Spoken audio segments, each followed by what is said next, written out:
السلام علیکم ورحمۃ اللہ وبرکاتہ۔ درود شریف کی فضیلت۔ فرمان مصطفیٰ صلی اللہ علیہ وسلم نے ارشاد فرمایا، بروز قیامت لوگوں میں سے میرے قریب تر وہ ہوگا جس نے دنیا میں مجھ پر زیادہ درود پاک پڑھے ہوں گے۔ صلو علی الحبیب صلی اللہ علیہ محمد۔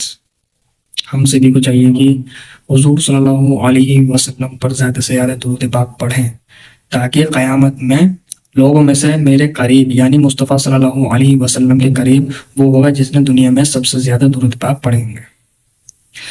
فجر و عصر پڑھنے والا جہنم میں نہیں جائے گا۔ حضرت عمارہ بن روبیگہ رضی اللہ عنہما فرماتے ہیں کہ میں نے مصطفیٰ جان رحمت صلی اللہ علیہ وسلم کو فرماتے سنا، جس نے سورج کے طلوع و غروب ہونے یعنی نکلنے اور ڈوبنے سے پہلے نماز ادا کی، یعنی جس نے فجر و عصر کی نماز پڑھی وہ ہرگز جہنم میں داخل نہ ہوگا۔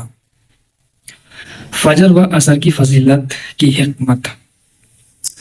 حضرت مفتی احمد یار خان رحمۃ اللہ علیہ اس حدیث پاک کے تحت لکھتے ہیں، اس کے دو مطلب ہو سکتے ہیں۔ ایک یہ کہ فجر و عصر کی پابندی کرنے والا دوزخ میں ہمیشہ رہنے کے لیے نہ جائے گا، اگر گیا تو عارضی یعنی وقتی طور پر۔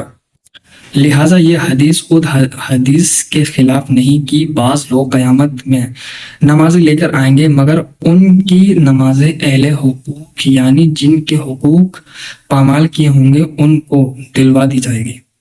دوسری یہ ہے کہ فجر و عصر کی پابندی کرنے والوں کو انشاءاللہ باقی نمازوں کو بھی توفیق ملے گی اور سارے گناہوں سے بچنے کی بھی، کیونکہ یہ نمازیں نفس پر زیادہ بھاری ہیں۔ جب ان پر پابندی کر لی تو انشاءاللہ باقی نمازوں پر بھی پابندی کرے گا۔ لہٰذا اس حدیث پر یہ اعتراض نہیں کہ نجات کے لیے صرف یہ دو نمازیں ہی کافی ہیں، باقی کی ضرورت نہیں۔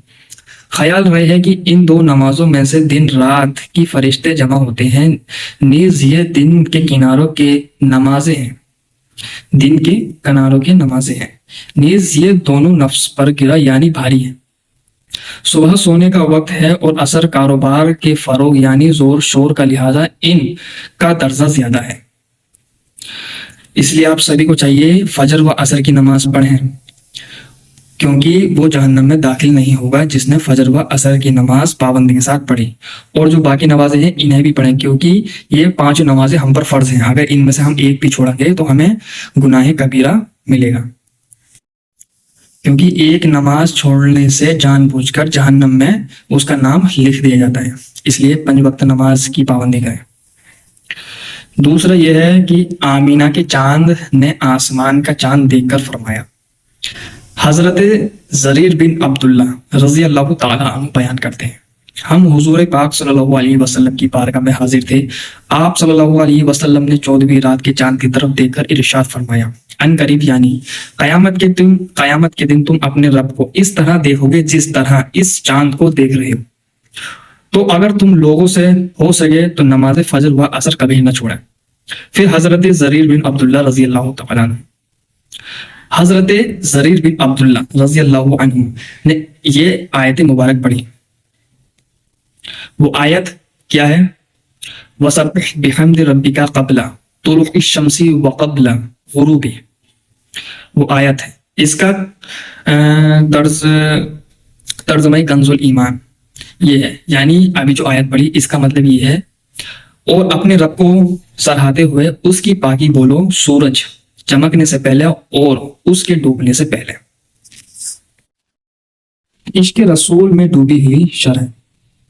مفسر قرآن حضرت مفتی احمد یار خان رحمۃ اللہ علیہ حدیث پاک کے اس حصے آپ صلی اللہ علیہ وسلم نے 14ویں رات کے چاند کی طرف دیکھا کے تحت فرماتے ہیں، یعنی خدائے رحمان کے چاند نے آسمان کے چاند کو دیکھا، ڈوبنے والے رہنے یعنی کم رونق والے چاند کو اس چاند نے دیکھا جو نہ غروب ہو نہ گہنے، یعنی جو نہ ڈوبے اور نہ جس کی روشنی میں کمی آئے۔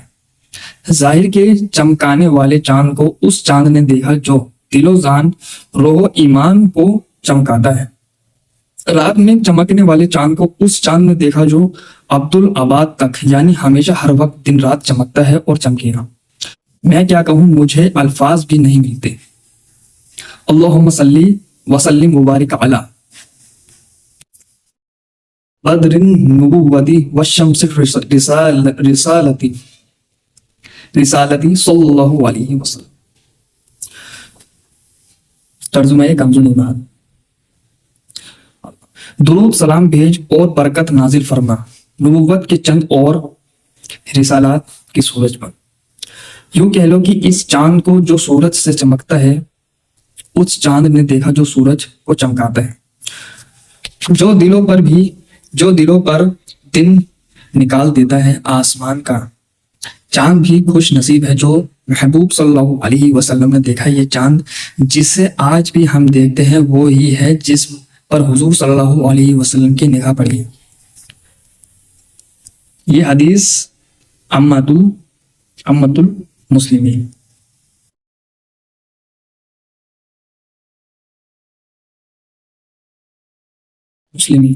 یعنی عام مسلمانوں کی دلیل ہے کہ مومن رب پاک کو مشہور میں عام مسلمانوں کی دلیل ہے کہ مومن رب پاک کو مشہور میں بھی آنکھوں سے دیکھیں گے اور جنت میں بھی دیکھا کریں گے۔ خیال رہے کہ جنت کی ساری نعمتیں نیک اعمال کا عزب یعنی بدلہ ہوا، خواہ اپنے اعمال کا خواہ اس کے اعمال کے جس کے تحفول جنت میں گیا، مگر دیدار الہی کسی عمل کا عوض یعنی بدلہ نہ ہوگا۔ خالص عطائیں ذوالجلال یعنی اللہ پاک کی خاص عنایت ہوگی۔ ان دو نمازوں پر پابندی اس دیدار کی لیاقت و قابلیت پیدا کرے گی، یعنی فجر و عصر کی پابندی۔ دنیا میں نماز ایسے پڑھو کہ گویا یعنی جیسے تم خدا کو دیکھ رہے ہو، کیونکہ یہاں حجاب یعنی پردہ ہے۔ وہ حجاب یعنی پردہ اٹھ جائے گا، گویا ختم ہو جائے گا۔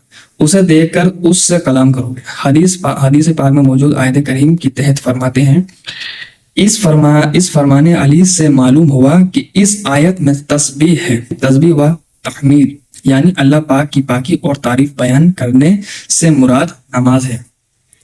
چونکہ فجر و عصر کی نماز میں رات اور دن کے محافظ فرشتے جمع ہو جاتے ہیں۔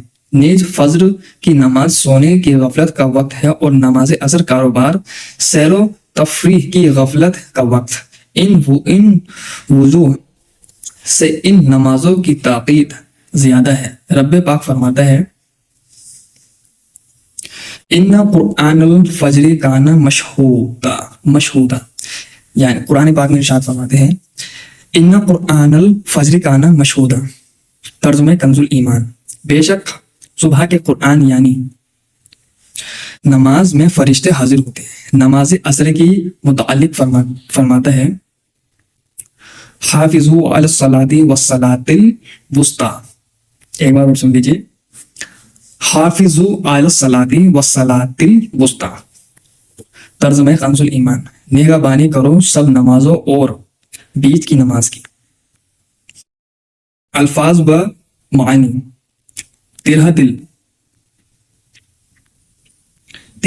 اندھیرے میں ڈوبا ہوا دل، ماہ عرب کا چاند، مراد پیارے آقا صلی اللہ علیہ وسلم، صلی اللہ حبیب صلی اللہ علیہ محمد صلی اللہ علیہ وسلم۔